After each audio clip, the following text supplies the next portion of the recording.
Duşanbe günü 2025 yıl gysgaly habar geldi ertigiden Türkiýeden Alişer Sahat ve Abdullah Urusov migrasiýa tarapyndan tutsak edildi we häzir şolar Ankara'nın deportasyon lagerinden başlar. Bizim eşitişimize göre, bizim bilişimize göre olar karar çıkarılıptır. Yani Türk halkına hukuk dörüdiýäni var edy. Ine men Türkiýeden deport bolamda, maňa da şo karar çıkardılar. Şo karar boýunça men adwokat adam tutdum. Hereketlerimi etdim bolýan. Yani hereketler kynrak boldy. Ondan soň şol karar öňkü bolşuna galdy. Ine biz DWT Halk Hereketi, ýagny Demokratiýa Watan Türkmenistan Halk Hereketi öz gözegimizde sizlerin hemmäňizi çagyrýar.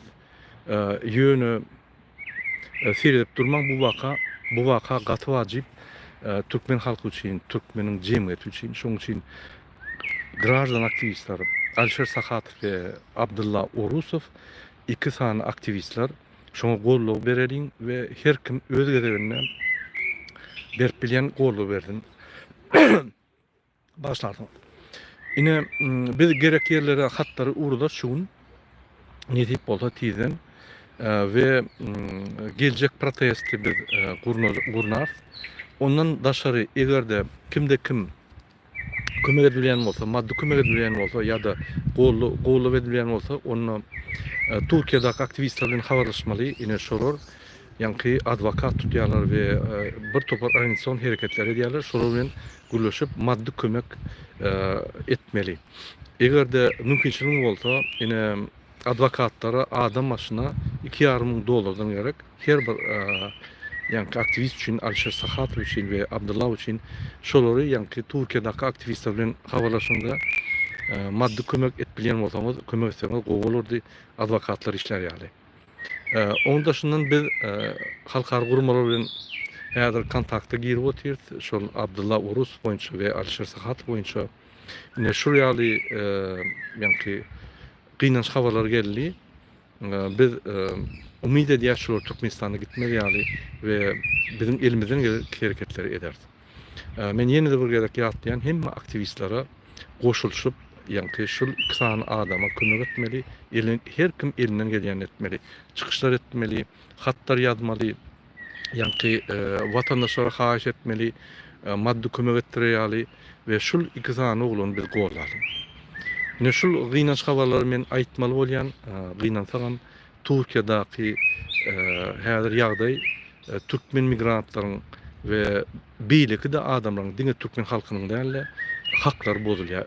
Ine Abdullah Urus we Alişer Sahatov bular bosgunluk diläpdirler we prosedurda gedipdirler. Ýöne muň garamazdan şolar şeýle karar çykarylypdyr. Şol karar Türk hökümeti çykardy. Men pikirimçe Türkmen hökümeti bir günlükde Türkiýe gelip bir topar şertnamalar çekdi. Şo şertnamalaryň gözüňünde tutup Türkiýe hökümeti Türkmen hökümetiň ýani haýyşyna üns berip şol iki sany aktivist tutdu diýip pikir edýär. Şoň üçin men Türk hökümetinden üýlenýän Recep Tayyip Erdoğan siz halkary kanunlary bozýaňyz, üns beren bolsaňyz Türkmen hökümeti sizi her gerek ýerine arkaňyzdan pyçaga murýar. Bu hökümet däl, bu hökümet bir kezzaplar, banditler. Türkmen hökümet basbalyn ataly ogul gyýdy bir maşgala tohum bilen. Biz bulardan halas bolmasak, biz soňra çel görüşmeli bolýar. Şuň iki aktivist tutarsaňyz, ýa-da ýeni iki aktivist, ýene 5 aktivist, siz ýöne tutar durarsaňyz Türkmenistany iyi berer durarsaňyz. Türkmenistana baran soň şol aktivistler türmelerde ýitmeli bolarlar. Siz gowy bilýäňiz olatlar. Şoň üçin halky bolan, halkyň tarapyna bolan. Şu ýaly kezzap hökümeti, siziň arkaňyzda pyçak urýan hökümeti gollamaň. Özüňiz öz pikiriňiz bilen hereket edin. Şu Türkmen hökümeti, kezzap hökümeti, halkyň saýlanmadyk hökümeti bilen iş salşsaňyz, size her wagt diňe Türkmen halkyndan we bütün dünýä jemgyýetinden diňe ýanky paýyş sözler geler durar.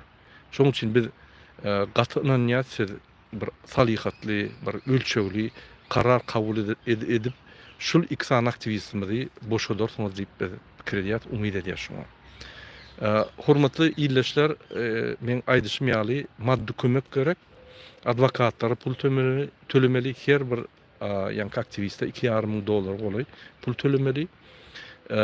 Din aktivistler danışmanlar şul maddi ýagdaý kimiň ýagdaýy bolsa, kimiň ýanky türkmen jemgyýetine goşunlygyny goşjak bolsa, Türkiýedaky islenik aktivistler ýutup olar size derhal tap berer. Haýsy adam şo pullary alyp adwokata geçirip biljegini. Neşeli ýagdaýlar. Şul gynançga bar men aýtmaly bolýan, gynansak da şunky ýagdaýda Türkiýanyň jemgyýeti hem kötenýär. Türkiýedaky türkmen migrantlaryň içinde gurulýan jemgyýet hem kötenýär. Gynansak. Türkmen jemgyýeti gurulur, türkmen jemgyýeti öser, türkmen jemgyýeti gurulmasa, ösmese türkmen halky ýitmeli bol. Türkmen halky ýylata dönmeli bol. Türkmen halky ýallaklar, kezaplar, türkmen halkyny öňe giderde millet ýiter. Şoň üçin biz gyrada durmaly, her kim eline geleni kömek etsin. Hoş sag bolun, indiki gepleşikler çeldi.